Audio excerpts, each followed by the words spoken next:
Bonsoir chers amis, je suis Ibris Kamdem, consultant comptable et spécialiste des logiciels de gestion.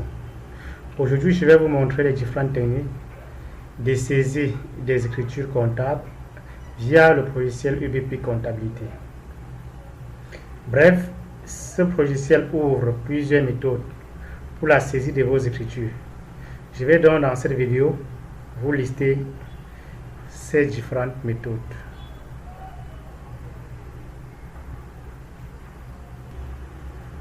Nous avons cette méthode. Vous allez dans quotidien saisie journal. Il s'agit en fait de la méthode normale. Vous allez dans tous les journaux. Là, c'est la saisie normale. Donc, si vous souhaitez par exemple ouvrir le journal des achats du mois de juin, par exemple, vous ouvrez comme tel, vous cliquez dessus. Vous avez le journal des achats de janvier à décembre. Là en bas, vous avez le journal. Vous avez notre journal de janvier à décembre, ainsi de suite. Donc là, on a le journal des achats de juin qui est ouvert. Donc voilà le journal des achats de juin. Il s'agit là de la méthode à saisie normale. Si vous voulez par exemple le journal des achats ou bien le journal des ventes, saisir par exemple dans le journal des ventes du mois de mars par exemple, vous cliquez dessus. Là vous avez le journal des ventes du mois de mars. Donc ainsi de suite. Ça c'est la procédure normale de saisie. Donc nous devons appliquer un carré très simple. Donc vous avez un quotidien, journal, saisi par journal, tous les journaux. Ensuite je vais prendre le journal de vente du mois de mars, bien évidemment. Je vais saisir une écriture très simple. Là, vous renseignez l'entête, le journal à 5 niveaux, le journal des ventes, le mois. Le mois c'est mars bien évidemment, donc vous cliquez sur ajouter, ou bien vous pouvez d'abord cliquer sur ajouter, ensuite vous mettez le jour. Je suppose que c'est le 5 juin. Numéro de pièce, vous mettez le numéro du document ici, vous mettez le compte général. Il s'agit d'une vente, donc je vais commencer par créditer les comptes concernés. Donc je vais d'abord créditer le compte 701. Vente des produits finis. Je suppose que le montant c'est vente de marchandises ou vente des produits finis. Bon, le montant je suppose que c'est 950, disons 1 million. Donc voilà le montant. Là, j'insère la deuxième ligne d'écriture. 44,31, je suppose qu'il y a TVA. Au crédit toujours, ça va faire 192 500. Je suppose que mon montant à TVA c'est 192 500. Et là, je peux créditer dans le compte, débiter le compte client. Vous indiquez le client concerné, Béatrice. Pour l'instant, j'ai un seul client, mais vous avez la possibilité de créer un autre client. Par exemple, je vais créer un deuxième client par exemple, je vais l'intituler Atangana. Mon client que voici, Atangana.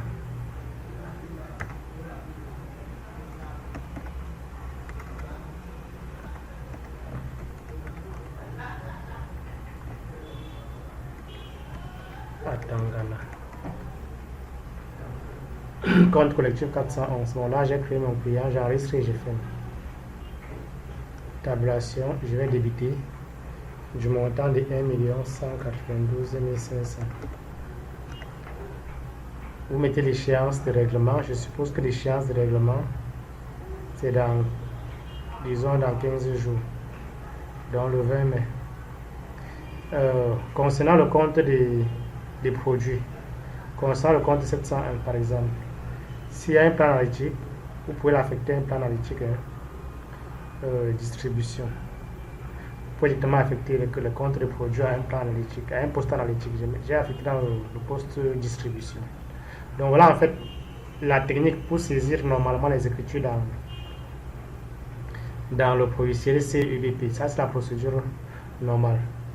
Une fois que vous avez fini, vous cliquez sur enregistrer.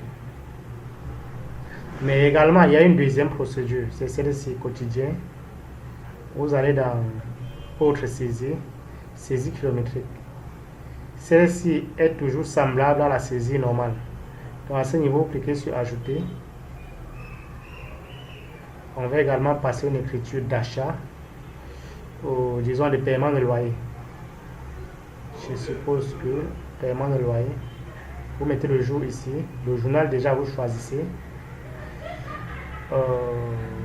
opérations diverses, je mets la date, je suppose que c'est le 10 juin toujours, le numéro du document, bon, je mets un numéro arbitraire, compte général, il s'agit du loyer, je vais donc mettre le compte,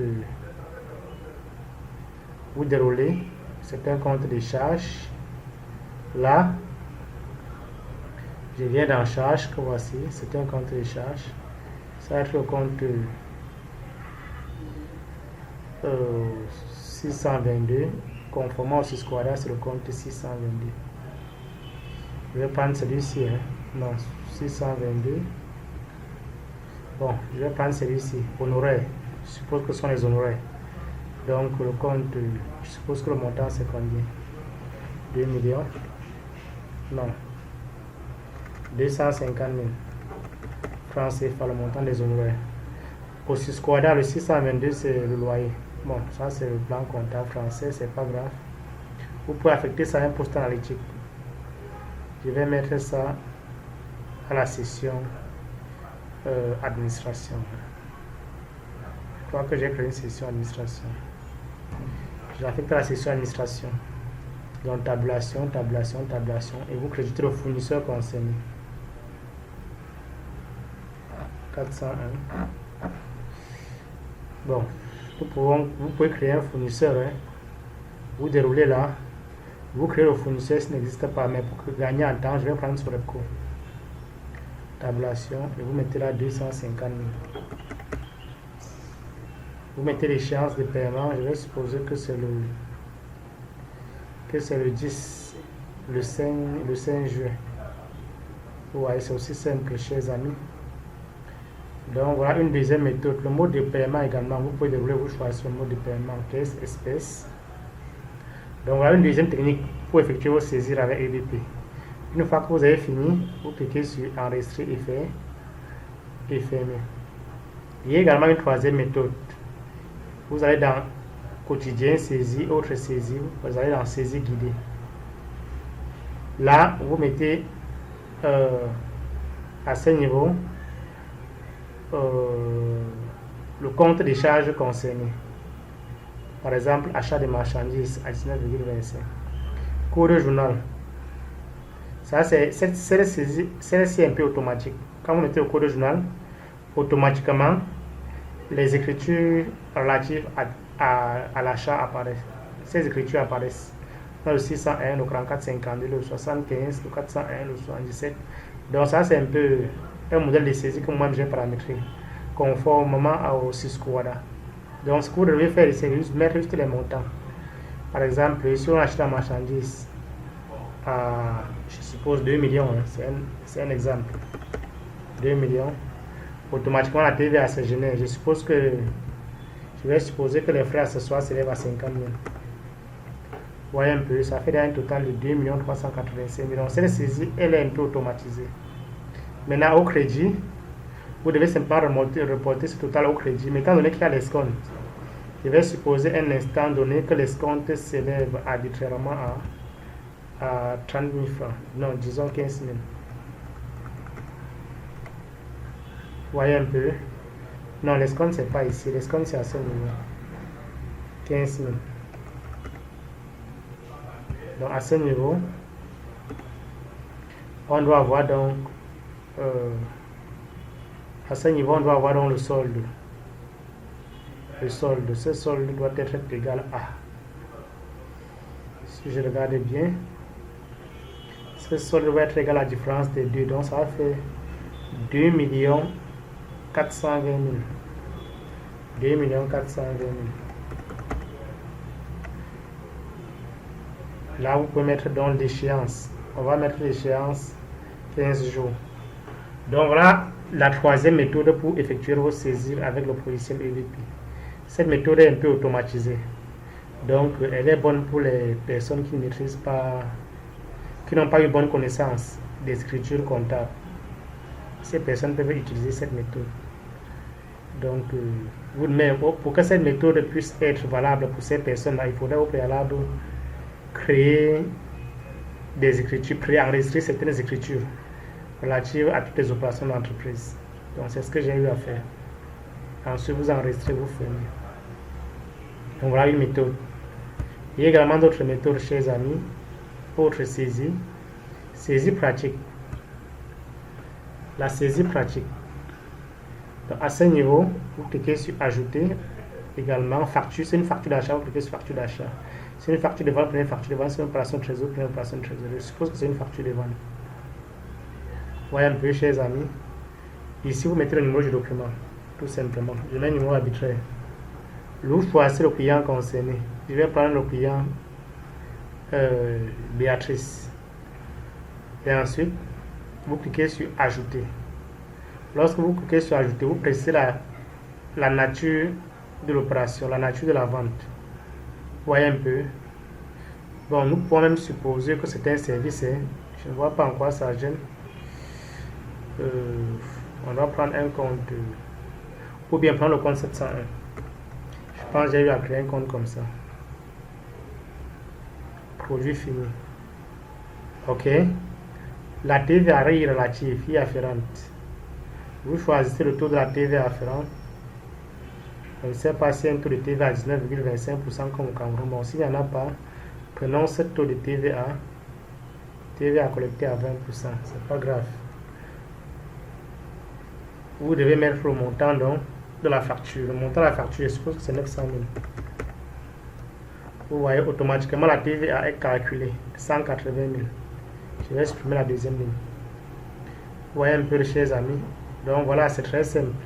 Cette troisième méthode. Une fois que vous avez fini, ça fait un total de 180 000 plus 900 000. Ça fait un total de 1 900 000. De 1 80 000. Vous mettez le total à ce niveau, 1 80 000. Au niveau total TTC, vous mettez le montant 1 80 000. Puis vous enregistrez, vous fermez. Donc voilà une quatrième méthode pour saisir vos écritures dans RVP. Il y a également une cinquième méthode. Vous allez dans quotidien, autre saisie, vente comptoir. Ça, c'est pour ceux qui n'ont réellement aucune notion en comptabilité. Donc, vous allez dans ajouter à ce niveau, tout simplement, ticket. La personne doit devoir renseigner le montant des recettes perçues du client, 40 000, je suppose. Le montant des chèques perçus du client, je suppose que c'est 60 000 du client. Le montant des recettes bancaires, je suppose que c'est 95 000. Vous voyez un peu. Et ensuite, à ce niveau, vous devez cliquer sur ajouter la nature de la vente. Je suppose que bon, cette quatrième méthode en principe ne porte que sur bon, ça peut porter sur, ça porte généralement sur les ventes. Bref, ça peut porter sur toutes les opérations. Donc je vais mettre le compte des ventes concernées,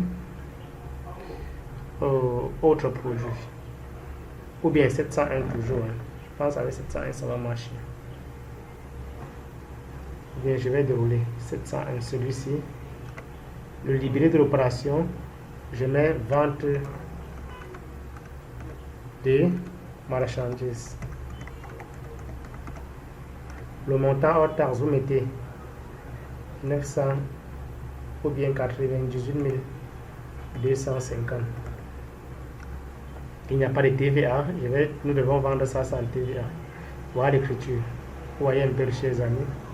Vous voyez que les 98 250 sont inférieurs à 96 750 parce qu'on a anticipé total 96 750. Donc, il y a encore un radical.